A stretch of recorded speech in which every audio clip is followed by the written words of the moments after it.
네, 오늘 하나님의 말씀은 히브리서 13장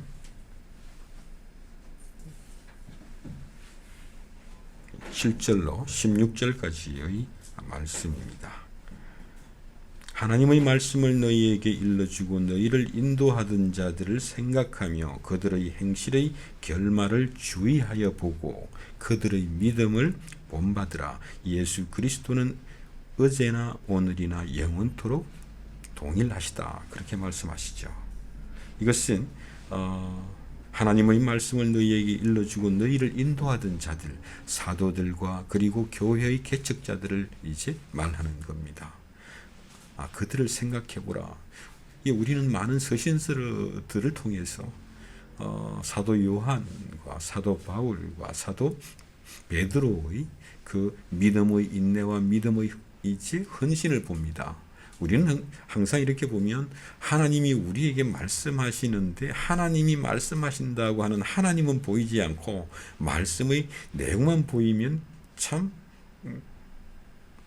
곤란하지 않겠습니까? 마찬가지로 우리가 서신서를 읽으면서 정말 그 바울의 인내요, 바울의 헌신이 보이지 않고 베드로의 기쁨과 베드로의 사랑이 보이지 않고 요한의 그 어떤 헌신이 보이지 않는다면 그건 정말 곤란한 거죠. 그저 우리가 말씀의 내용을 분석하고 이해하는 데 바빠서 사람이 보이지 않고 사도들이 보이지 않고 하나님이 보이지 않는다면 그 말씀의 내용은 사실은 아무런 의미가 없어져요. 그래서 우리가 하나님과의 인격적인 대면, 또 역시 마찬가지로 우리가 서신서를 통해서 서신서의 말씀으로 그 하나님의 영광의 속성을 이제 대면하기도 하지만 또 한편으로는 그 글을 쓰고 있는 그 글 속에 나타나고 있는 사도의 고민과 고난과 슬픔과 고통, 그것을 넘어서는 그 믿음의 인내와 믿음의 헌신을 보지 않습니까? 아니 지금 이렇게 하나님의 말씀을 너희에게 일러주고 너희를 인도하던 자들을 주의 깊게 생각하라. 정말 그 믿음의 인내와 믿음의 헌신을 보라. 그들이 무엇을 성취하였고 그들이 그 어떤 기쁨으로 충만했는지를 한 번 더 생각해보고 그 믿음을 본받으라. 만약 우리가 그 어떤 이제 빌립보서나 혹은 대표적으로는 이제 빌립보서 2장, 3장, 4장에 보면 정말 그 어떤 바울의 믿음의 인내와 헌신이 잘 나타나지 않습니까? 위에서 부르신 부르심의 상을 향하여 내가 달려가노라. 죽을 힘을 향해 달려가노라. 그 말을 하고 있는 그 어떤 이제 바울 사도의 상황, 그리고 바울 사도의 그 어떤 믿음의 헌신과 인내를 우리가 보고 있는 것이죠. 그것이 보이면 우리 또한 그렇게 달려갈 수 있고 우리 또한 그렇게 인내할 수 있고 우리 또한 그렇게 헌신할 수 있는 것이죠. 하나님께 헌신한다라고 하는 것은 그저 저기 있는 우상을 향해서 헌신하는 것도 아니고 우리가 어떤 이념이나 철학이나 사상이나 구호에 헌신하는 것도 아닙니다. 이것은 인격적인 헌신이기 때문에 그 헌신은 하나님의 형상을 고스란히 입는 헌신이 되는 것이죠. 하나님의 형상을 입는다는 것은 하나님의 은혜를 입는 것이고 그 하나님의 은혜를 입는다는 것은 그 하나님의 영광의 속성, 우리를 사랑하신 그 사랑에 푹 빠져드는 거죠. 우리를 불쌍히 여기서 정말 그 아들 예수 그리스도 안에서 우리에게 자비를 베푸신 그 하나님의 한없는 자비에 그 영광에 푹 빠져버리는 것, 이것이 하나님의 형상을 입었다, 하나님의 은혜를 입었다라고 하는 것이죠. 그러니까 우리가 그저 참 멀리 계신 하나님의 형상을 상상하고 그 상상한 그 하나님의 형상을 내가 어떻게 실행할까의 문제가 아니라 그게 아니라 정말 그 하나님의 형상이, 그 하나님의 영광의 속성이, 우리를 사랑하신 그 하나님의 사랑이 우리의 어떤 그 모든 전 인격에 침노해 들어오는 거예요. 그러니 정말 내 안에서 내가 그것을 발견할 수 없을 때 나 또한 그 하나님의 형상과 하나님의 영광을 향해 온 힘을 다해 밀고 들어가는, 침노해 들어가는 것이죠. 이것이 하나님의 나라가 이 땅을 침노해 온 것처럼 우리 또한 하나님의 나라를 침노하는 것, 이것이 믿음의 헌신이요 믿음의 인내가 되는 것이죠. 해서 하나님의 말씀을 너희에게 일러주고 너희를 인도하던 자들을 생각하며 그들의 행실의 결말, 그 어떤 행위의 인내와 헌신의 열매를 생각해보라. 정말 많은 고난 속에서, 특히 로마의 핍박 속에서 유대인들의 방해 속에서, 헬라인들의 조롱 속에서도 그들이 낙심하지 아니하고 그들이 의심하지 아니하고 그들이 적당히 헬라 사람들과 로마 사람들과 타협하지 아니하고 적당히 체념하면 이 정도로 살지 그렇게 한 것이 아니라 정말 그렇게 그 어떤 핍박과 방해와 조롱 속에서도 하나님을 자랑하며 하나님을 기뻐할 수 있었던 삶의 원동력이 어디냐고 하는 것이죠. 그것이 바로 지금 8절에서 예수 그리스도는 어제나 오늘이나 영원토록 동일하시다. 그러니까 이건 이제 우리가 조금 더 이해하기 쉽게 번역을 한 겁니다. 이제 직역을 하면 그 어제의 그리스도는 오늘의 그분이시고 영원한 그분이시다. 그렇게 인지하니까 그렇게 직역을 해버리면 이게 무슨 말인가 싶잖아요. 그러니까 이제 지금 여기서는 예수 그리스도는 어제나 오늘이나 영원토록 동일하시다. 그렇게 이제 번역을 한 겁니다. 예, 이렇게 보면 어제의 그분이 오늘 바로 그분이시다. 즉 창조의 말씀이신 하나님이 우리를 구속하신 하나님이시요, 우리를 구속하신 바로 그 그리스도는 지금 하나님 보좌 우편에 앉아 계신 성자 하나님이시다. 그리고 그분은 영원히 온 우주의 영원한 주님이시다. 그 말씀이 참 감동으로 다가오는데요. 이것이 이제 앞으로 우리가 보게 될 요한계시록에 가면 어제도 계시고 오늘도 계시고 영원히 계시는 그분, 그럽니다. 그때 어제도 계시고 할 때 계신다는 말이 출애굽기에서 야훼 하나님이 모세에게 나타나서 하나님의 이름은 무엇입니까? 이렇게 이제 질문을 하니까 하나님이 그렇게 응답하십니다. 나는 스스로 있는 자라.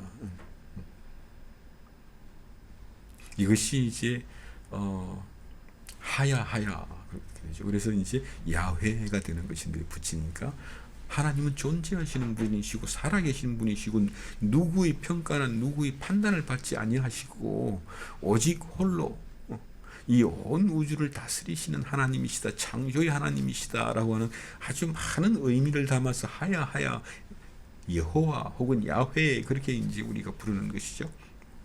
그것처럼 어제도 그런 방식으로 오늘도 똑같은 방식으로 그리고 영원히 똑같은 방식으로 하나님은 존재하시고 역사하시고 움직이시고 다스리시고 이끌어 가신다고 하는 그런 의미가 되는 것입니다.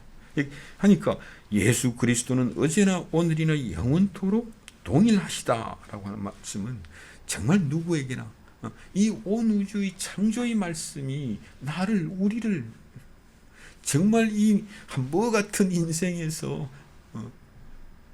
나를 구원하신 하나님이시고 그 창조의 말씀이신 하나님이 나를 위하여 이 땅에 오사 십자가에 피 흘려 죽으심으로 나를 죄와 죽음에서 해방하신 건지신 바로 그 구속의 하나님이시고 그 구속의 하나님께서 이제는 부활하사 하늘 보좌에 앉아 계신다는 것이죠. 또한 그분은 이 온 우주의 영원한 주님이시라 하니 정말 이렇게 어제나 오늘이나 영원토록 동일하시다는 이 한마디의 말씀이 그리고 이 영원한 사실이 영원한 팩트가 사도들로 하여금 그 고난 속에서도 조롱 속에서도 핍박 속에서도 방해 속에서도 믿음으로 헌신할 수 있었고 그 믿음의 헌신은 어제나 오늘이나 영원토록 동일하신 예수 그리스도로 말미암아 당연히 예수 그리스도의 열매로 풍성할 수밖에 없는 그 필연적인 그 결말입니다. 하니 이것을 이렇게 헌신했기 때문에 결과를 얻은 것이 아니라 결과가 먼저 있고 그 결과로 말미암아 믿음으로 인내하고 믿음으로 헌신했다고 하는 것이죠. 그러니 우리가 이렇게 이제 인과론이라고 하죠. 원인과 결과에 너무나 익숙하고 또 우리의 모든 말과 모든 어떤 사고 방식이 다 인과로 시작됩니다. 이게 원인이고 그래서 이렇게 되었고 누가 이렇게 했고 그래서 이렇게 되었고 이런 방식이 워낙 익숙하고 그 이상 우리가 표현할 방법이 없죠. 그렇다고 해서 성경을 다 그런 식으로 해석해 버리면 성경은 엉망진창이 되는 거죠.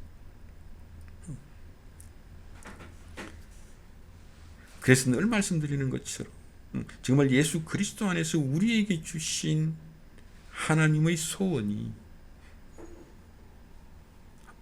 우리의 소망이 될 때 그 소망이 우리를 이끌어갑니다. 이 시간이 거꾸로 와야 되는데 이 시간 거꾸로 오는 게 참 그렇게 우리에게는 원인 결과가 되야 되니까. 그러니까 내가 과거에 이렇게 했으니까 오늘 이래. 오늘 이렇게 하면 내일 저렇게 될 거야. 이 사고방식으로 계속 하나님을 판단만 하고 있으면 이 믿음의 인내와 헌신은 할 수가 없습니다. 그는 예수 그리스도 안에서 완성하신 영원한 기업, 영광의 기업, 하나님의 나라, 새하늘과 새 땅은 우리 하기 나름의 달린 것이 아니라 예수 그리스도 안에서 그 아들의 죽음 안에서 하나님이 이루신 하나님의 업적이거든요. 그 하나님의 업적을 계속해서 손가락질하고 있으면 어떡합니까? 새하늘과 새 땅은 내가 만들어낸 게 아니라 예수 그리스도 안에서 하나님께서 준비하시고 드디어 이루어내신 하나님의 위대한 성취거든요. 그거를 자꾸만 가늠해버리니까 시간을 가지고 원인과 결과를 가지고 자꾸만 가늠해버리면 성경이 보이지가 않고 우리 인생이 보이지 않습니다. 우리 인생이 왜 존재하냐고요? 내가 오늘 어떻게 존재함으로써 내 가치가 결정되고 내일의 내 가치가 결정되는 것이 아니라 그런 식으로는 성경이 도무지 열리질 않습니다. 하나님께서 예수 안에서 이루신 그 위대한 성취로 말미암아 우리에게 무엇을 주셨나 그것을 보지 못하면 계속해서 성경을 우리 방식으로 사람의 지혜로 오해할 수밖에 없는 것이죠. 그래서 이렇게 예수 그리스도는 어제나 오늘이나 영원토록 동일하시다. 이 영원한 사실이 사도들로 하여금 정말 그런 고난 속에서도 헬라인의 조롱과 유대인의 방해와 로마의 핍박 속에서도 믿음으로 담대하게 용감하게 씩씩하게 기쁨으로 인내하는 것, 기쁨으로 헌신하는 것, 그것이 지금 우리가 보고 있는 교회라고 하는 열매를 맺은 것이죠. 그러니 정말 하나님의 말씀을 너희에게 일러주고 너희를 인도하던 자들을 생각하며 그들의 행실의 결말을 주의하여 보고 그들의 믿음을 본받으라. 믿음을 본받으라. 그랬더니 또 이상한 상상들을 막 시작해요. 그들의 믿음이 보이냐? 그들의 믿음이 헌신이 보이냐? 그들의 믿음의 인내가 보이냐? 그들이 앞이 캄캄하고 고통 속에 있으면서도 그 하나님의 은혜를 놓지 않았다. 그 하나님의 은혜를 지속했고 그것을 믿음의 인내요 믿음의 헌신이라고 하는데 그것이 보이면 우리가 이미 믿음을 본받고 있는 거잖아요.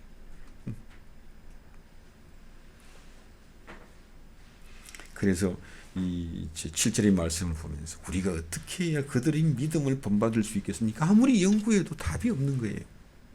그것은 마치 우리가 성경을 보면서도 하나님의 영광이 나타나지 않으면 하나님을 볼 수가 없고 하나님을 대면할 수가 없지 않습니까?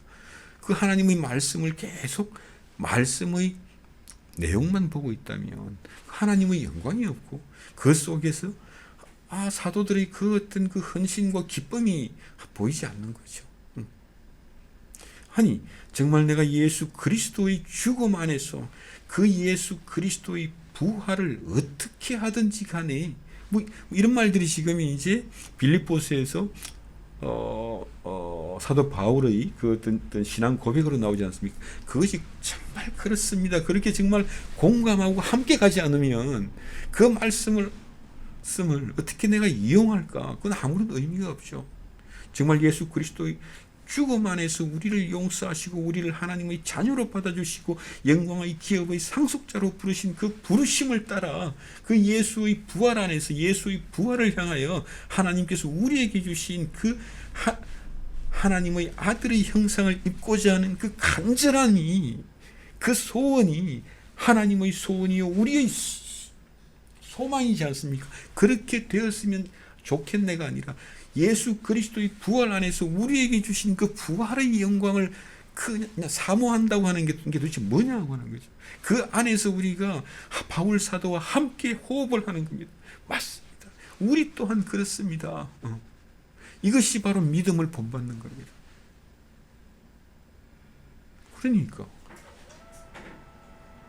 믿음의 인내라고 하는 것도 마찬가지죠.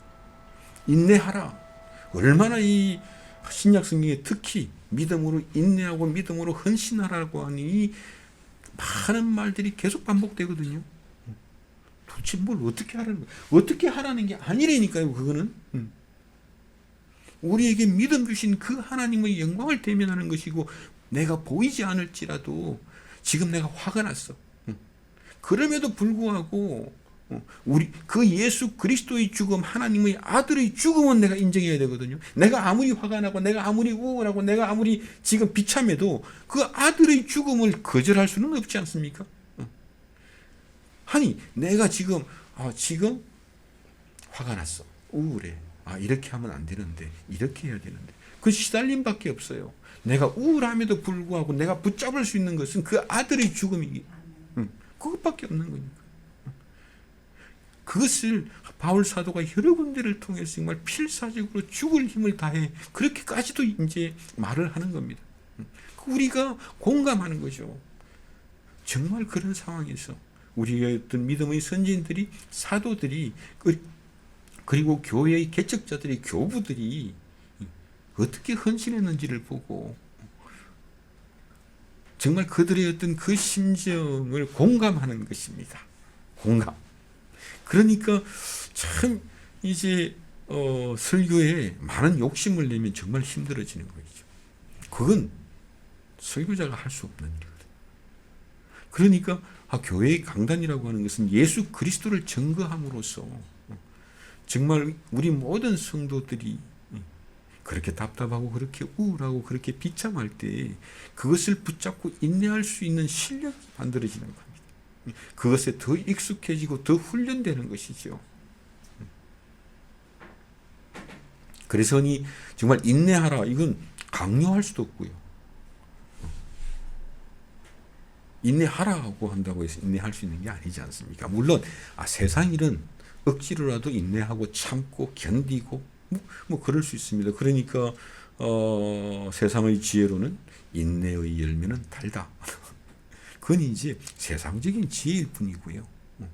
우리의 인내는 그런 인내가 전혀 아닙니다. 같은 말을 쓰는데 그렇게 정말 세상 사람들이 인내하듯이 인내하는 것은 기독교의 인내가 아니다. 기독교의 인내는 은혜를 지속하는 것이고 은혜를 붙잡는 것이고, 그 하나님, 그 예수 그리스도의 죽음 안에서 우리에게 주신 그 은혜를 내 기분에, 내 상황이 보이지 않고 느껴지지 않음에도 불구하고 그것을 확고하게 붙드는 것을 우리가 믿음이라고 하는 것이고, 그 믿음을 그냥 믿음으로 내 지금의 어떤 우울한 상태, 괴로운 상태를 인내하는 것, 그것은 기쁨으로 담대하게 걸어가는 것을 말하는 것이죠. 그런 의미에서는 정말 예수 그리스도는 어제나 오늘이나 영원토록 동일하시다, 이 하나의 사실이 사도들로 하여금 언제나 생명이 되고 능력이 되고 헌신이 되고 인내가 되는 것입니다. 그러니 지금 우리가 이렇게 믿음의 인내를 이야기할 수 있다는 것은 또 어찌 생각하면 너무 감사한 거죠.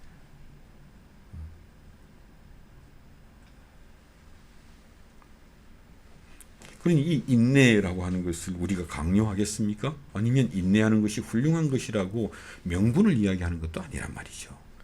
이 믿음의 인내라고 하는 것은 믿음과 소망을 하나님께서 우리 안에 충만케 하시는 하나님의 방식입니다. 이것은 우리를 의롭다 하신 그 칭의의 은혜가 우리 안에서 심화되는 것이기도 하죠. 그것을 우리가 성화라고 합니다. 이 인내를 통해서 우리가 하나님의 영광을 대면하고 하나님의 영광의 속성을 생각하고, 그 영광의 속성이라고 하는 게 뭡니까? 우리를 향한 하나님의 사랑의 속성이었고 그 위대한 사랑의 속성이었어요. 우리를 긍휼히 여기시고 우리에게 그 아들 예수 안에서 한없는 자비를 베푸시는 그 하나님의 자비하심이었죠. 그것이 우리가 그렇게 하나님의 영광의 속성을 대면하면서 하나님과 함께 영원한 나라를 소망하기 시작하는 것.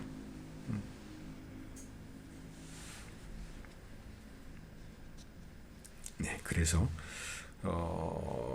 그 다음 구절의 말씀입니다. 여러 가지 다른 교훈에 끌리지 말라.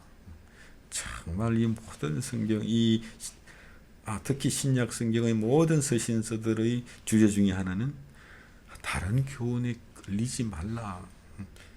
참 그렇죠. 이렇게 정말 다른 교훈에 끌려갈 수밖에 없는 이유를 우리가 다 가지고 있지 않습니까? 그것은 우리 안에 있는 죄와 우리가 대면하고 있는 현실이죠.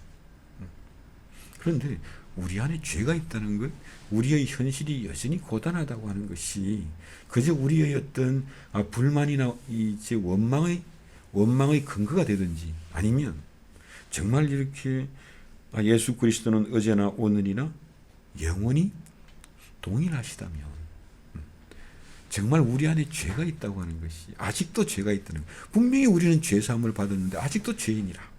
하나님께서 우리를 죄와 죽음의 그 비참에서 우리를 건져내셨는데 우리의 현실은 여전히 고단하고, 지금 이 히브리 사람들의 현실은 그 핍박밖에 없어요. 그럼에도 불구하고 우리의 죄와 우리의 고단한 현실이 오히려 하나님의 전능하심과 하나님의 지혜의 표현이다. 무슨 말이냐고요?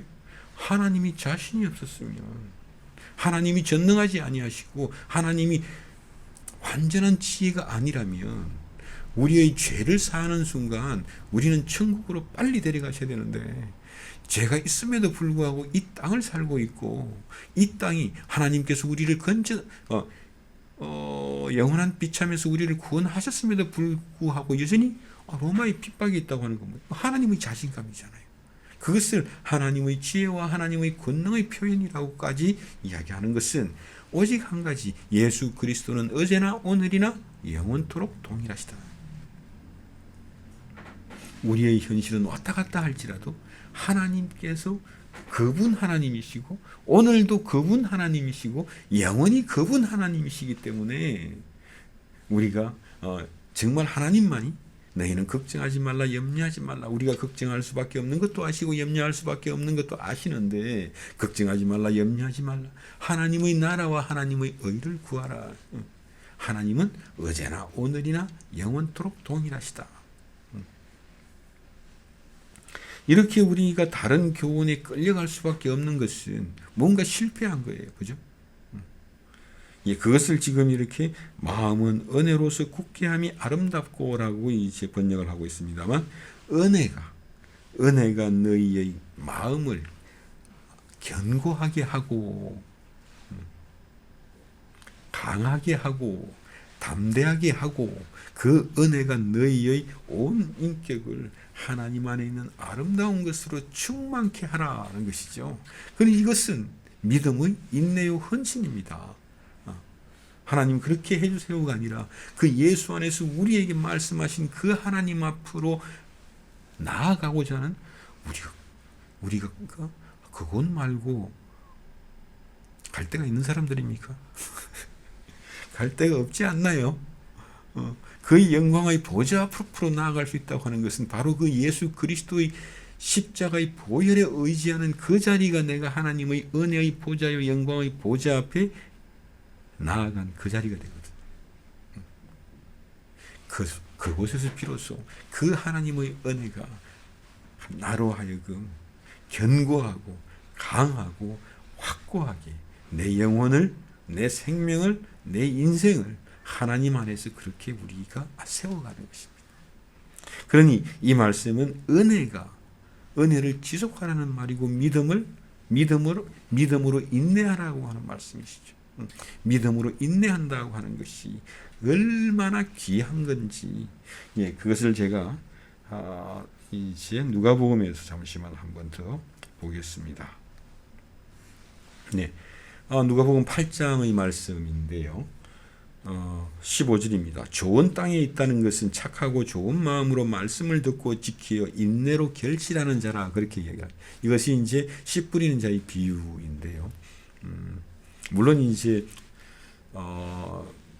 마태복음에도 같은 말씀이 있습니다만 누가복음에서 지금 이렇게 우리 주님의 씨 뿌리는 자의 비유를 주님께서 한 번 더 해석해 주고 있는 것이죠. 그래서 길가에 있다는 것은 말씀을 들은 자니 이에 마귀가 와서 그들로 믿어 구원을 얻지 못하게 하려고 말씀을 그 마음에서 빼앗는 것이요, 바위 위에 그 말씀의 씨앗이 떨어져 있다는 것은 말씀을 들을 때는 기쁨으로 받으나 뿌리가 없어 잠깐 믿다가 시험을 받을 때에 배반하는 자요, 가시떨기에 떨어졌다는 것은 말씀을 들은 자니 지내는 중에 이생의 염려와 재리와 일락의 기운이 막혀 온전히 결실하지 못하는 자요, 좋은 땅에 씨앗이 떨어졌다는 것은 착하고 좋은 마음으로 말씀을 듣고 지키어 인내로 결실 열매를 맺는 자라고. 이것을 이제 마태복음에는 30배, 60배 뭐 그렇게 이제 우리가 표현을 하는 것이죠. 그런데 정말 그렇습니다. 저는 오래전에 이 말씀을 듣는데 저는 아무리 생각해도 좋은 땅이 아닌 겁니다. 저는 정확하게 이게 돌밭에 떨어진 씨앗이고 엉겅퀴가 왕성하게 자라나는 이제 그런 거더라고요. 그런데 정말 이 믿음의 인내라고 하는 것을 한번 생각해 보십시다. 정말 좋은 땅에 있다고 하는 것이 이렇게 말씀을 듣고 지킨다는 말이, 내 말을 지켜라라고 이제 우리 주님께서 복음서를 통해서 계속 반복해서 말씀하시잖아요. 내 말을 지키라고 하니까 자꾸 엉뚱한 상상들을 해요. 사람들이 다. 내 말, 내 행동, 하나님께서 예수를 통하여 우리에게 나타내시는 그 말씀을 인정하고 존중하고 보존하고 품고 버리지 말라는 건데요. 다 버려놓고 그저 이렇게 하면 됩니까? 저렇게 하면 됩니까? 그것만 다 가지고 있는 거예요. 그러니까 지금 이거 보세요. 말씀을 들을 뿐만 아니라 그 말씀을 지킨다는 게 인내하는 거죠. 많은 사람들이 다 버리지만 내가 지금 이런 상황 속에서도, 이런 고난 속에서도 나를 구원하신 그 하나님의 은혜, 십자가의 은혜, 십자가 예수 안에서 나에게 말씀하신 그 구원의 말씀이요, 은혜의 말씀이요, 소망의 말씀만은 내가 결코 버리지 않겠습니다. 이게 말씀을 지키는 겁니다. 그러니 그렇게 그 하나님의 구원의 말씀을 품고 존중하고 인정하고 유지하고 보존하고 품고 지키면 그 말씀이 우리 인생 중에 열매를 맺는 것이거든요. 아니, 좋은 땅이라고 하는 것은 그 말씀을 품고 있는 것이다. 그 말씀을 유지하고 있으니까 좋은 땅입니다. 하나님께서 우리를 좋은 땅을 만드셨어요. 예수 그리스도의 피로 정말 그 아들의 은혜 앞으로 우리를 부르셨다라고 하는 것은 우리를 좋은 땅으로, 그 아들의 피가 이 땅에 떨어져서 정말 그 좋은 땅을 만드셨거든요. 그 안에서 정말 우리로 하여금 말씀을 주시고 말씀을 품게 하시는 거예요. 그 인내는 이런 인내는 그 말씀을 버리지 아니하고 앞이 캄캄함에도 불구하고 말씀을 버리지 아니하고 말씀을 보존하고 말씀을 품고 있는 자들에게 우리가 사도들의 결말을 본 것처럼 우리 인생의 영원한 결말을 보고 있는 거 아닙니까? 말씀을 품는다는 것이 우리 인생의 영원한 결말을 보고 있는 것이죠. 새하늘과 새 땅을 보는 것이고, 눈물이 없고 정말 죽음이 없고 슬픔이 없는 영원한 하나님의 나라, 그 하나님의 성품으로 충만한 나라, 하나님의 긍휼하심과 하나님의 자비하심과 하나님의 사랑하심으로 그 풍성한 하나님의 나라를 보고 있는 것이니까 당연히 내 인생 자체가 하나님의 열매가 되어버리는 겁니다. 그런 좋은 땅입니다. 하나님께서 우리 그 예수 그리스도로 말미암은 그 죽음으로 말미암아 우리를 정말 우리 인생 속에서 때로는 돌밭 같고 때로는 엉겅퀴가 튀어나옴에도 불구하고 우리는 좋은 땅이에요. 그 말씀을 품고 있는 한 그 말씀은 우리 인생 중에 우리 모든 것들을 통해서 거룩함으로 화목함으로 나타날 것입니다. 네, 요한복음 14장 18절입니다. 내 계명을 가지고 지키는 자라야 나를 사랑하는 자니 나를 사랑하는 자는 내 아버지께서 사랑받을 것이요 나도 그를 사랑하여 그에게 나를 나타내리라. 내가 그 말씀을 내가 품고 있는 겁니다. 그 말씀으로 그 십자가의 은혜를 지속하고 있는 것이고 그 십자가의 은혜의 말씀을 내가 정말 외면하거나 버리거나 없애버리지 아니하고 그 말씀을 품고 인정하고 존중하고 있는 그 자리가 하나님께 헌신하는 것이고 하나님을 사랑하는 것이고 그러니 당연하게 그 자리는 예수께서 우리에게 당신의 영광을 보여주시는 자리가 됩니다. 왜요? 부활의 영광이요 보좌에 앉으시고 영원히 온 우주 만유의 주가 되시는 그 하나님의 영광이 나타나지 않습니까? 이 땅에 오셔서 우리와 함께 하셨던 그 예수 그리스도가 우리를 위하여 그 십자가에서 참으로 비참하고 처참하게 피 흘려 죽으신 정말 모든 세상 사람들이 보잘것없다고 정말 조롱하고 모욕했던 그 예수 그리스도는 이제는 부활해서 하늘 보좌에 앉으시고 온 우주 만유의 하나님이시라. 그분이 나를 구원하시고 나를 구속하신 분이며 나를 위하여 내 죄를 위하여 십자가에 당신의 생명을 주신 분이다. 나를 사랑하사 자기 자신을 십자가의 죽음에 내어주신 예수 그리스도 그분이 오늘 하늘 보좌에 앉으신 나의 하나님이시다. 나의 주 나의 하나님이시다. 얼마나 놀라워요. 얼마나 놀라워요.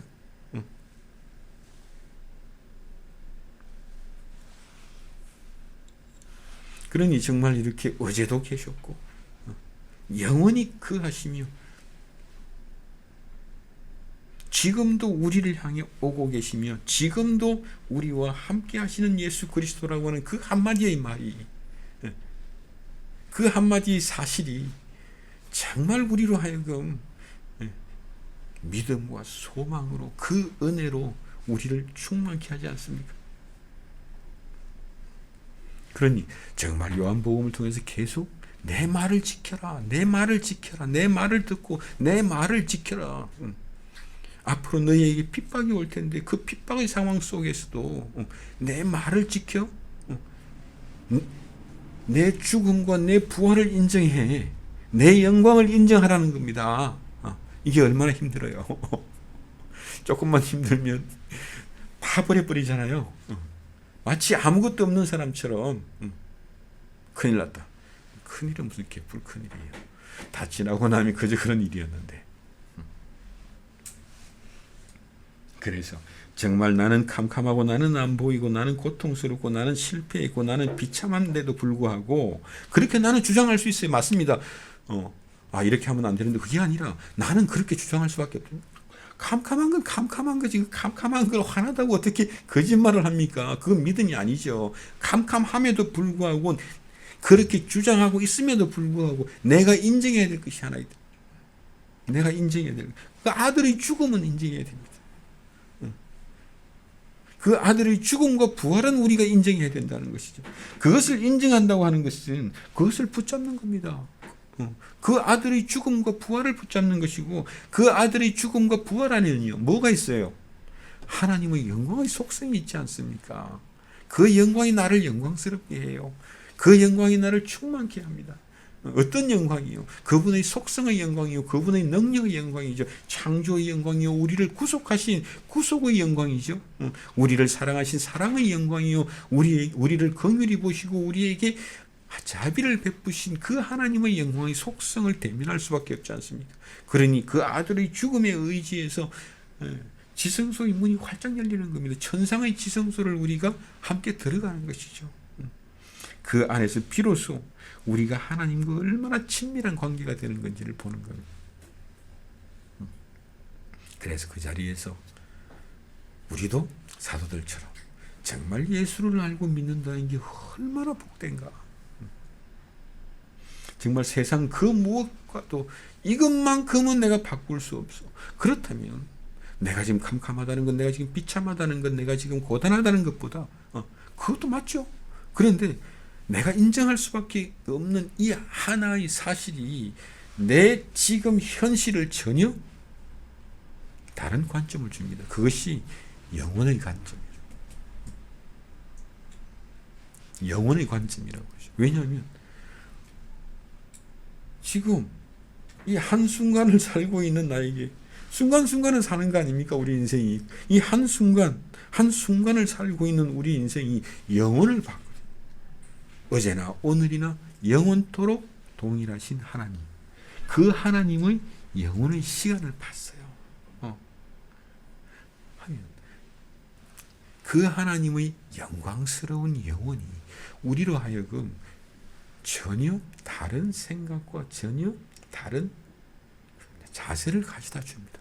자, 우리가 그럼 이런 자세를 갖기 위해서 무엇을 해야 되겠습니까? 그럼 뺨을 때려버려요. 하도 많이 들어가지고 그거 없어요. 그 하나님의 영혼이, 그 하나님의 영원한 속성이 창조의 하나님이요, 구속의 하나님이요, 지금 보좌에 앉으신 하나님이요, 영원한 새하늘과 새 땅을 다스리시고 보호하시고 이끌어가시는 영원한 상속자로서의 영원한 주님으로서의 우리 주 예수 그리스도를 본다면 우리는 그 안에서 정말 이만큼만 보고 있는 사람들이 갑자기 그때마다 왜 그렇게 마음이 넓어지고 눈이 확 넓어지냐고요. 그러면 정말 내 안에 죄가 있는 것도, 내 인생이 오늘 고단하게 왜 저놈들은 우리를, 이 기독교를 이렇게 핍박하는지, 이것이 하나님의 자신감이 보입니다. 하나님의 전능하심과 하나님의 지혜로우심이 보이는 거죠.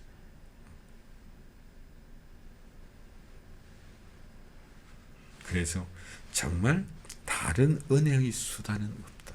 다른 교훈에 이끌리지 마라.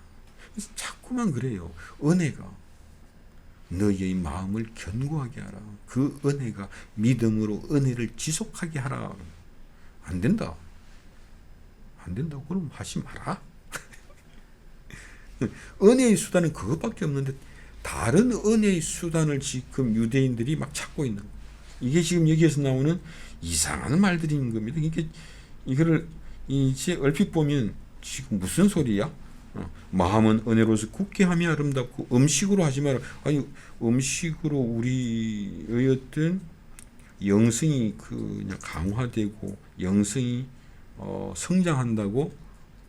이게 무슨 말이지? 이 당시에 유대인들이 했던 짓입니다. 그러니까 성전의 제사에 사용한 그 음식을 거룩하다고 본 거고, 신성하게 본 거고, 그 음식을 앞에 두고 기도하고 찬송하고 어쩌고 저쩌고 하면서 그 음식을 나누어 먹으면서 이제 하나님께서 은혜로 주신 이 음식을 기뻐하고 감사함으로 먹으면 내 안에 그 하나님의 은혜가 충만해진다고 본 거죠. 그러니까 그게 굉장히 또 막 열심을 냈대요. 아니, 우리 이 하나님의 어떤 이 십자가의 은혜에서 멀어지고 나면, 아니 그런 게 있다면 눈이 바짝바짝 뜨이겠죠. 우와, 성전에서 제사 드린 그 음식은 신성한 것이다. 아멘. 여기 와서 우리에게 은혜로 주신 이 신성한 음식을 함께 나누면서 기도하고 찬송하면 우리가 영적으로 건강해진다. 아멘. 그 왜 아멘 안 해요? 맞는 말이지 않습니까? 그런데 은혜의 수단은 예수 그리스도의 죽음밖에 없다니까요. 이게 희미해지니까 그 말에 혹하는 겁니다. 유대인들이 이제 이 성전에서 예루살렘 성전에서 제사드린 음식을 내가 다 들고 와가지고 이건 정말 거룩한 것이기 때문에 이 앞에서 우리가 기도하고 찬송하고 하나님의 말씀을 들으면서 서로 하나님의 은혜 감사하면서 이 음식을 먹으면 이제 영적으로 훌륭해진다든지, 그걸 지금 이야기하는. 그러니까 막 은혜가 우리를 강건하게 하고 견고하게 하는, 그 십자가의 은혜가 우리를 견고하게 하는 것이지 그것이 옳은 것이다. 음식이 아니라고 하는 겁니다. 음식으로 말미암아 행한 자는 유익을 얻지 못한다고 말합니다. 이 십자가의 은혜가 안 되면 붙잡고라도 있어야 되는데 그것이 인내 아닙니까? 그러니 그것이 바로 내 말을 지키는 것이고, 정말 그 하나님의 말씀 우리에게 주신 그 영혼의 씨요, 정말 영혼의 씨를 주신 거거든요. 그 영혼의 씨를 내가 어떤 상황에서도 품고 있어야죠. 인정해야죠. 존중해야죠. 어떻게 하나님을 존중을 하네. 살아계신 하나님이요, 심판의 하나님이십니다. 그분은 모든 것을 불사르는 정말 그런 어떤 심판의 하나님이 우리를 위하여 당신의 아들을 그 십자가에서 어떻게 진노하셨는지를 보시라고요. 우리가 너무 지금 현대에서는 하나님을 쉽게 말하다 보니까 하나님을 희롱하듯이 그렇게 되는 거죠. 아닙니다. 다른 교훈은 없다. 은혜로서 마음을 굳게 하라. 안 됩니다. 맞죠? 내 기분으로는 안 됩니다. 이거 안 되는데, 정말 안 되는데 내가 인정하는 거예요. 그럼에도 불구하고 하나님의 아들이 이 땅에 오셔서 우리를 위해 십자가에서 피 흘려 죽임당하셨다. 마치 도살당한 어린 양이라고 하는 그 사실을 내가 인정하는 거예요. 그분의 부활을 인정한다면 그 안에서 정말 나는 안 되는데 그것을 인정하니까 그 예수 그리스도의 죽음과 부활이 어제나 오늘이나 동일하신 예수 그리스도의 죽음과 부활이 보호자에 앉으신 그분이 그 죽음 안에서, 그 부활 안에서 나로 하여금 그 하나님의 그 영광의 속성을 대면하게 하는. 그래서 내가 하나님의 형상을 입는 것이고 하나님의 영광을 입는 것이고 은혜를 입는 것이고, 그것이 나로 하여금 내 인생의 고난과 죄 가운데에서도 은혜를 지속하게 하는데, 그것이 참으로 놀라운 열매를 맺는 것입니다. 그것을 우리는 사도들에게서 봤다. 한마디, 정말 사도 바울이 이렇지 않습니까? 위에서 부르신 부르심의 상을 향하여 내가 죽을 힘을 향해 달려갑니다. 그 말을 듣는 우리 성도들이 마음이 설레지 않아요. 그렇습니다.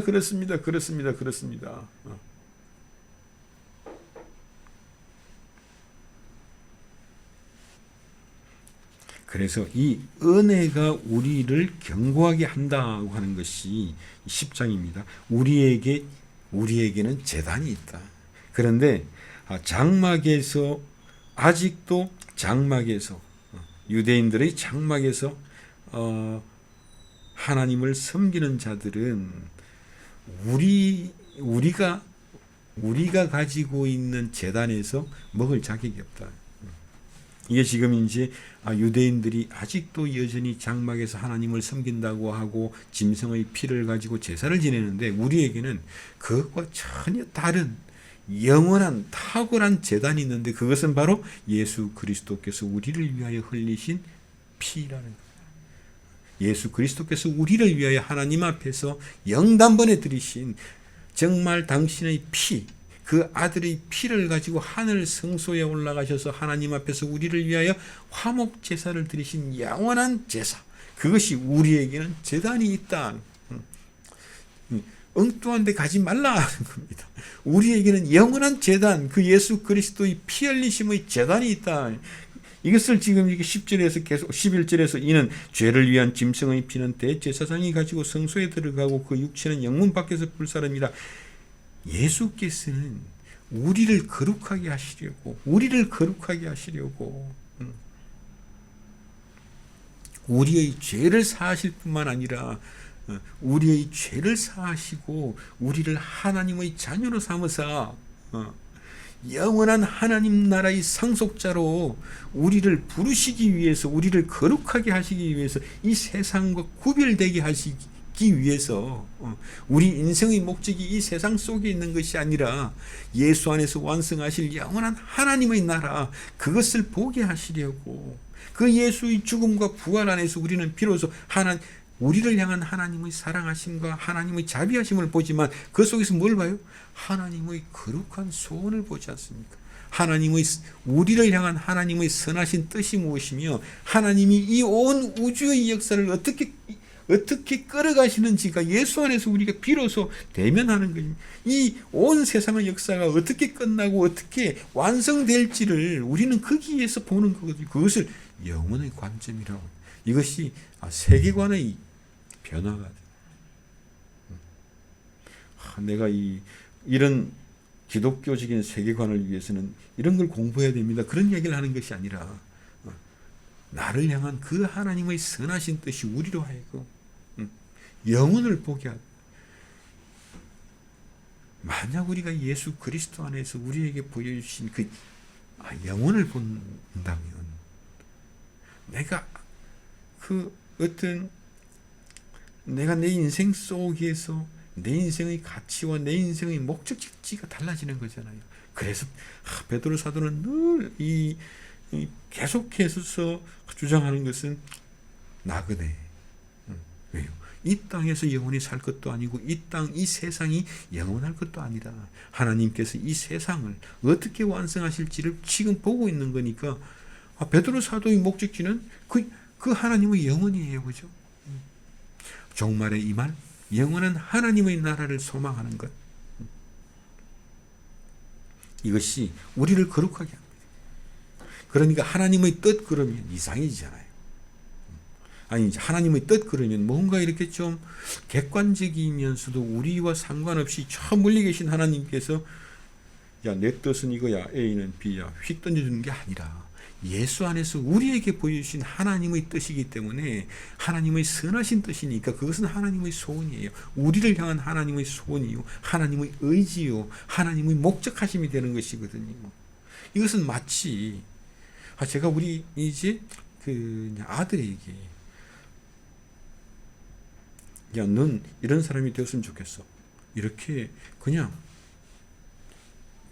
던져주는 것이 아니라 정말 아버지와 아들이 그 아들의 인생을 향한 그 아버지의 헌신과 아버지의 소원을 그냥 공유한다고 하는 것은 그 엄청난 거예요. 이 땅에서는 별로 없죠. 아들은 아들 욕심대로, 아버지는 아버지 욕심대로 살지만 그 아버지의 그 아들을 향한 정말 소원을,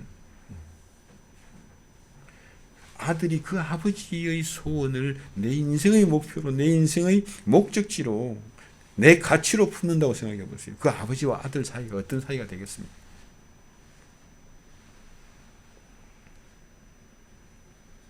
그래서 여기서 지금 우리가 그리스도의 피로 우리를 거룩하게 하셨다는 이 한마디의 말씀은 그런 것까지 다 포함해서 우리의 죄를 사하실 뿐만 아니라 우리를 거룩하게 구별하셔서 우리로 하여금 영혼을 사모하도록, 그 하나님의 소원을 사모하도록, 그 하나님의 소원이, 그 하나님의 소원을 계속 바라보고 있으면 그 하나님의 소원이 내 안에서 소망이 되고 능력이 되고 생명이 되고 지혜가 되고 내 담대함이 되는 것이거든요. 그것이 어제나 오늘이나 영원토록 동일하신 하나님.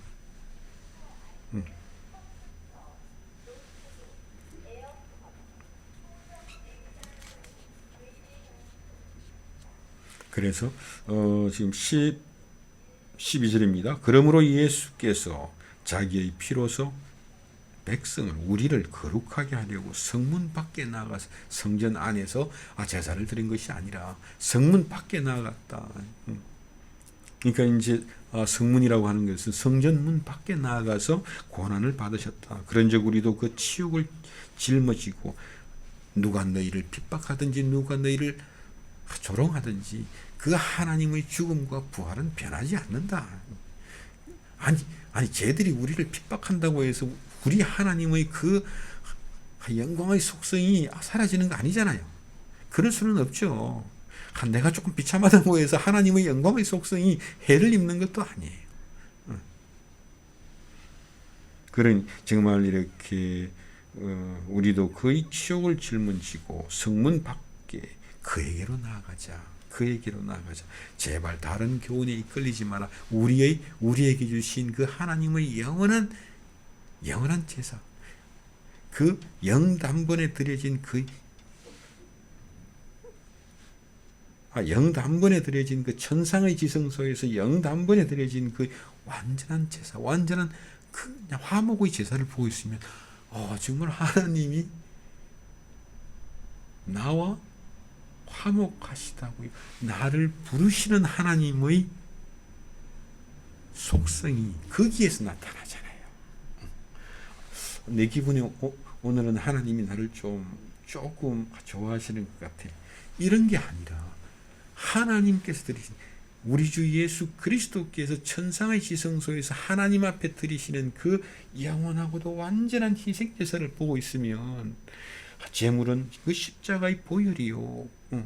그 제사를 드리시는 분은 또 하나님의 아들이시요 우리를 구원하신 그 하나님이 대제사장으로 당신께서 십자가에서 흘리신 그 피를 가지고 하나님 앞에서 하나님이여 내가 하나님의 뜻을 이루기 위하여 이 땅에 왔고 이 땅에서 하나님의 뜻대로 하나님의 뜻을 따라 십자가에서 저들을 위하여 저들의 죄를 지고 그 죄로 인하여 죽임 당했고 그 죽임 당한 것으로 말미암아 하나님께서 그를 의롭다 하시고 그를 부활시키실 뿐만 아니라 그를 하늘 보좌에 앉히시는 그 이야기는 하나님께서 우리와 화목하셨다는 것을 내가 분명히 볼 수 있는 것이니까 너희는 하나님과 제발 화평하라. 하나님과 화평하는 것보다 더 큰 일이 어디 있습니까 우리 인생에. 그러니 정말 이렇게 하나님 나는 어쩌고 저쩌고 다 주장해도 좋습니다. 뭐 그냥 근거가 있겠죠. 나는 억울합니다. 그럴 수 있습니다. 하나님 내가 한 달 전에 이메일 보냈는데 아직도 안 받아보셨습니까? 그럴 수도 있습니다. 그런데 한 가지는 인정하자. 예수 그리스도 안에서 우리에게 보여주신 그것을 인정하고 그것을 유지하고 그것을 존중한다면 나는 그것을 이미 붙잡고 있습니다. 그래서 신약 성경을 통해서 확고하게 붙잡아 흔들리지 마. 이게 명분이나 강요가 아니라니까요. 그러니까 그 말이 안 들리면 그 십자가 예수를 생각하면 됩니다.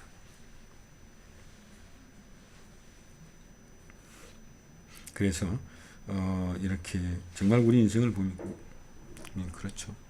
정말 외적으로는 여러 가지 세상의 악함과 또 지금 히브리 사람들에게는 로마의 핍박이 있었고요. 또 우리 내적으로는 우리가 또 다들 부실한 사람이니까 수시로 우울해지고 수시로 답답해지고 수시로 막 탐심이 올라오죠.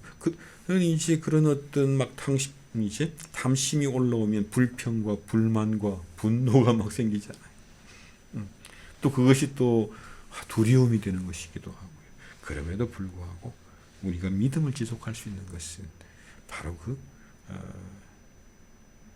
어제나 오늘이나 영원토록 동일하신 예수 그리스도, 또 우리를 위한 영원한 제단, 하늘 지성소의 제단을 생각하라. 그것은 사람의 지혜로 만든 어떤 것들이 아니다라고 하는 것이죠. 그래서 이렇게 여러 가지 다른 교훈에 끌리지 말라. 오직 십자가의 은혜만이 은혜의 수단이요 생수의 원천이 된다.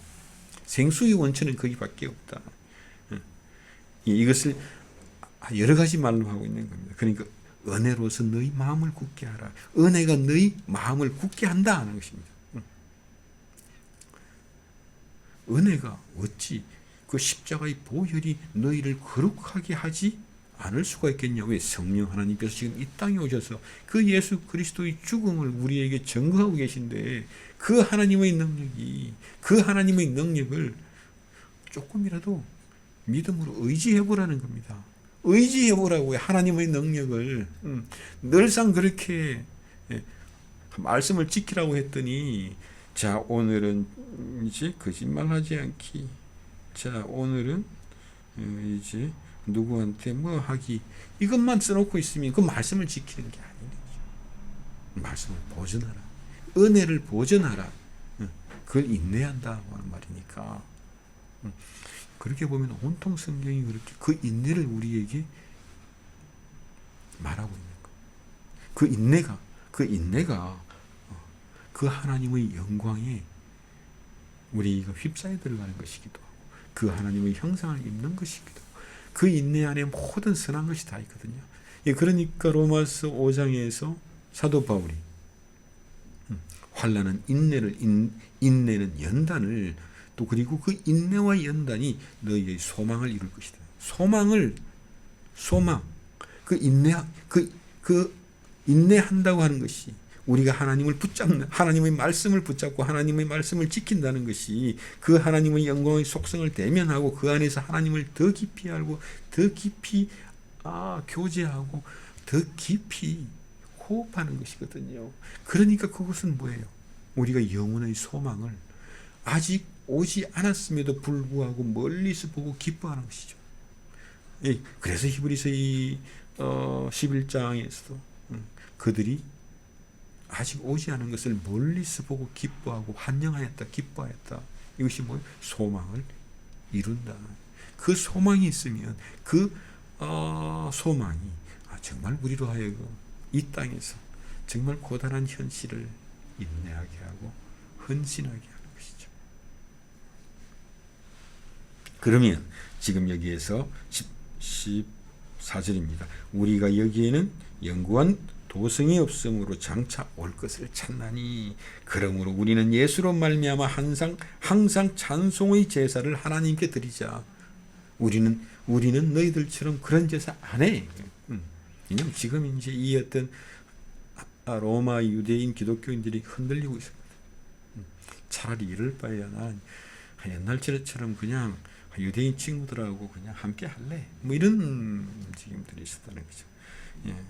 그래서 이렇게 정말 그리스도의 이 희생제사는 정말 우리로 하여금 그 예수의 이름, 그 예수 그리스도의 영광을 찬미하게 하는, 이제 찬미한다고 하는 것이 바로 이제 하나님께 영광을 돌려드린다라고 하는 것.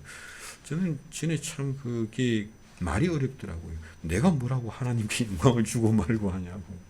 그 하나님의 영광을 기뻐하고 찬송하는 것. 이것이 이제 찬미한다. 이것이 이제 하나님의 영광을 돌려드린다라고 이제 우리가 뭐 이렇게 저렇게 번역을 해보다가 아니 뭐 어떻게 번역을 해도 안 되니까 뭐 그렇게 이제 번역하는 걸로 그냥 통일한 건데, 그것은 하나님을 찬미한다. 정말 하나님은 이런 분이십니다.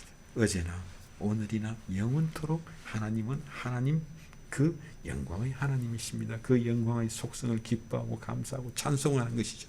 그 하나님, 나를 향한 그 하나님의 소원을 내가 이제 그냥 소망으로 품을 때 나는 하나님의 뜻에 완전히 헌신하는 것이죠. 왜요? 내 인생의 목표가 하나님께서 나를 부르신 그 부르심의 상을 쫓아가는 것이거든요. 그래서 정말 이것이야말로 하나님을 찬송하는 찬송의 제사야말로 최고의 희생제사예요. 최고의 화목제사다. 그 안에서 우리가 하나님의 영광을 찬송할 때, 우리가 하나님의 영광을 알고 그 하나님의 영광을 기뻐하며 하나님의 영광을 환영하며 기뻐하며 찬송할 때 우리가 하나님의 영광을 입고 있고 하나님의 형상을 입고 있는 거예요. 그 자리가.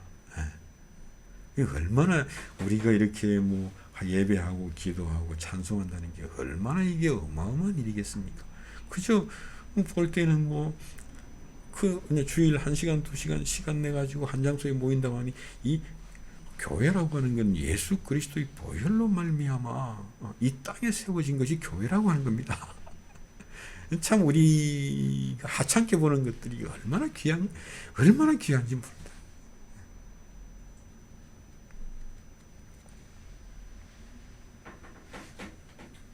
그래서 정말 최고의 하나님께서 우리를 위하여 드리신 정말 천상의 지성소에서 우리 주 예수 그리스도께서 우리를 위하여 드리신 그 속죄 제사, 영단번의 영원하고도 완전한 속죄 제사가 이제 우리로 하여금 하나님을 향한 찬송의 제사를 드리게 하는, 그 찬송의 제사로 하나님께 헌신하는, 하나님 우리를 향한 그 하나님의 소원에 완전히 헌신해 버리는, 그것이 믿음의 헌신이요 믿음의 인내요 우리의 거룩함입니다. 이것을 그의 피로 그 백성들을 거룩하게 하였나니, 그 한마디에 하나님이 나를 거룩하게 하신 거예요. 이것이 정말 이 세상 속에서 그저 내 눈앞에 보이는 것 말고는 관심이 없었던 인간을 하나님께서 나를 부르셔서 정말 영원한 창조를 보여주시고 영원한 미래를, 영원한 종말의 영광을 보여주시고, 이것이 바로 욥에게 보여준 겁니다. 네가 나를 아니? 그런 거죠. 창조의 하나님을 보여주시고 구속의 하나님을 보여주시고 영원한 나라의 영원한 주님으로서의 하나님을 보여주시니까요, 그 앞에서 욥은 아무런 불만이 없어져 버려요. 아무런 불만이 당연히 없죠. 영혼의 관점을 바라보는 욥에게 보여주신 바로 그것이죠. 그래서 우리의 인내가 이렇게 열매를 맺고 소망을 이루고 하나님과의 어떤 친밀한 관계를 이룬다, 이것을 위해서 이걸 하자 이런 게 아니라 정말 설교하기 진짜 힘든 거 있죠, 이런 거. 그래서 이제 한 가지 그런 거죠. 이게 정말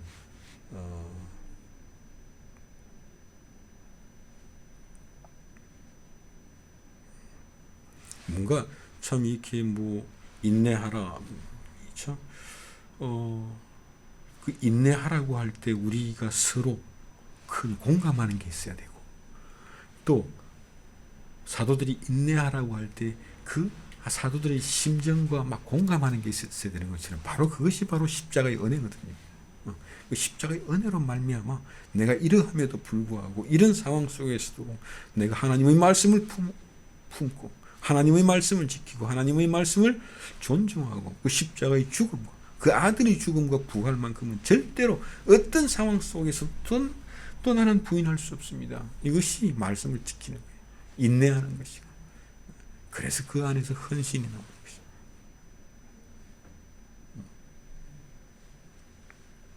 그래서 그러므로 우리는 예수로 말미암아 항상 찬송의 제사를 하나님께 드리자. 그 이름을 증거하는 입술의 열매니라 말씀드리죠. 그 이름, 우리를 향한 하나님의 영광의 이름이요, 하나님의 영광의 속성이요, 우리를 향한 하나님의 소원이거든요. 이것이 정말 우리를 거룩하게 하면 우리는 정말 그 이상한 제사 음식 갖다 놓고 어쩌고 이상한 짓을 하는 게 아니라 영원한 제단이요, 영원한 십자가의 은혜, 사라지지 않는 그 십자가의 은혜가 오늘 정말 나에게는 아무것도 아닌 것 같아요. 그럼에도 불구하고 그 아들의 죽음과 부활 안에서는 무릎을 꿇어야 되잖아요. 이제 그것이 누가복음에서 이야기하는 것처럼 좋은 땅이 되는 겁니다. 비가 오나 눈이 오나 은근키가 올라오나 마나 돌밭이나 마나 그 말씀을 품고 있으면 은근키가 사라지고 돌들이 쪼개집니다. 그래서 우리가 그 하나님의 형상으로 말미암아 우리가 서로 선을 행하고 서로 나누어주는 필라델피아를 계속할 수가 있는 것이고, 하나님은 이 같은 제사를 기뻐하시니라. 하나님과 화평하시기를 예수 그리스도 이름으로 축원드립니다. 오늘 한 번 더 정리합니다. 우리가 인내한다 하는 말을 그냥 우리 방식대로 이해할 수는 없습니다. 정말 깊고도 오묘한 하나님의 말씀입니다. 그 십자가의 은혜가 우리를 견고하게 합니다. 하나님께서 우리를 위하여 들이신 우리 주 예수 그리스도께서 아버지 하나님 앞에서 우리를 위하여 천상의 지성소에서 영단번에 들이신 영원한 제사가 우리로 하여금 은혜의 원천이 되고 또 그 예수 그리스도의 피가 우리를 거룩하게 하는 유일한 은혜의 원천이요 생명의 원천이요 담대함의 원천이요 인내의 원천이 되어서 우리로 하여금 정말 누가복음에서 이야기하는 것처럼 우리가 좋은 땅이기 때문에 그 말씀을 품고만 있으면 당연히 그 말씀의 열매요 성령의 열매요 하나님의 영광의 열매가 우리 인생을 통해서 아마 여러분들을 또 그리고 여러분 주변에 이렇게 한번 더 볼까요? 예, 누가복음 8장 16절입니다. 누구든지 등불을 켜서 그릇으로 덮는 바보는 없잖아요. 우리가 예수 그리스도의 죽음과 부활을 정말 우리의 영혼을 밝히는 말씀이라고 인정한다면 내가 어렵다고 해서 내가 안 보인다고 해서 그 등불을 확 덮어버려요? 그릇으로 넣어주면 캄캄해지는데. 그러니 정말 이렇게 등불을 켜서 그릇으로 덮거나 평상 아래 두지 아니하고 등경 위에 두나니 당연하지 않습니까? 이 당연한 행동을 하라는 거죠. 아유, 지금 뭐야? 오늘은 저 등불 꼴 보기 싫어요. 등불은 등불이에요. 아니, 등불이 있어야 환해질 거 아닙니까? 그게 바로 생명의 원천이라니까요. 은혜의 원천이고 그 은혜의 원천이 우리 인생을 견고하고 담대하고 내 지금 캄캄한 현실 속에서도 나로 하여금 그 하나님의 영광을 찬송하게 하는 하나님의 능력으로 생명으로 임한다는 거예요. 그러니까 이게 지금 누구든지 등불을 켜놓고 등불을 확 덮어버리는 바보가 어딨냐. 왜 이렇게 캄캄해? 확 덮어요? 꼭 그런 짓을 우리가 하는, 누구든지 등불을 켜서 그릇으로 덮거나 평상 아래 숨기는 그런 멍청한 사람이 없지 않냐, 너희들 중에. 당연하지 않냐고요. 이것이 믿음으로 인내하라는 말입니다.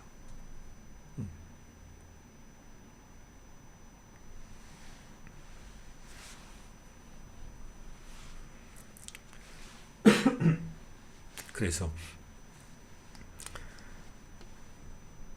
지난 한 2, 3주에 걸쳐서 이제 믿음의 인내와 은혜의 지속이라고 하는 말씀을 지금 히브리서 저자가 정말 로마의 핍박 속에 있는 유대인 기독교인들에게 계속해서 반복해서 전하고 있기 때문에 이제 그 믿음의 인내가 무엇인지 이런 것들을 좀 계속해서 나누었는데요. 이 주제는 요한계시록에 가서도 마찬가지예요.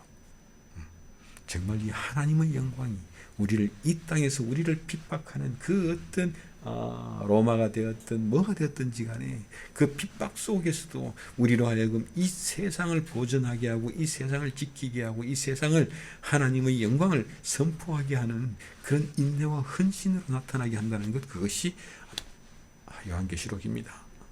이 주제가 이제 계속 될 겁니다. 앞으로도. 자, 함께 기도하시면서 오늘